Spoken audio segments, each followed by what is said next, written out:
čestitke za tole prepričljivo zmago, v kateri se verjetno tudi vi niste navijali, še bolj pa čestitke obstanek v Ligi za Zagreb. Ja, hvala lepa najprej za čestitke. Moram podariti, da sem pričakoval zelo težko srečanje tudi biroje. Rezultat ni realen, na koncu pozorani so padli v zadnjih 5 minutah. Danes smo približali 30 četrtini. Vendar nismo vedeli, kaj nas mi danes odstrajno lovimo nasprotnika. Mi so nam nekako uspelo, čeprav je to nervozna in ne lepo za uspeh. Vendar vselej ste imeli ponovno igralca, ki je v pravem trenutku z vašo predniki, kar 5 igralcev, vaših je dosegli 10 ali več točk, torej znova je malo kolektiv.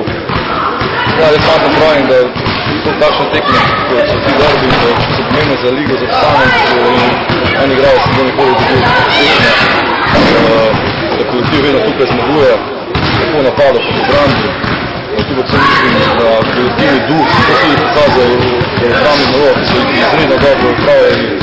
Ja, zdaj smo investirali 63 točkah, imel več, da boljši obrambi, skoraj ne moremo v tem potrebiti. Kaj ste pravzaprav naredili v teh ključnih srečanjih, obramba deluje kot švicarska ura, če se tako izrazim, mislite nasprotnike na okrog 60 točk?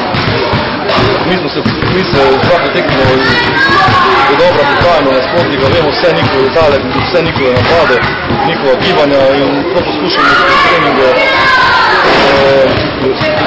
Zdaj, potem pomoč klopi in fanti pričakujejo gibanje njihovo naprej, situacijo in drugačni. Je pa tudi res, da vse to tudi ni samo teorija, je pa dejstvo tudi, da morajo znati igrati glavno in znati se tudi. 10 dni premora, sedaj bomo prav prišlo, potem pa greste v Zagorje, sedaj neobremenjeni, vsaj verjetno cilj tisti, ki ste ga povedali že odreča, dosežete prvega mesta v tej Ligi za obstanek.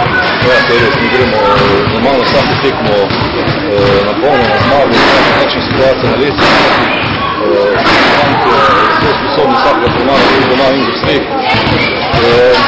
10 dni imamo veliko časa, da se pripravimo na Zagorje, po drugi strani pa tudi, da se spočijo nekateri igralci, kaj je bil težek prišel za njimi, kako je predno delal ta liga, vse celo nas obstanek in smo tudi že malo starejši in je dovolj, da lahko generiramo na področju tekmi.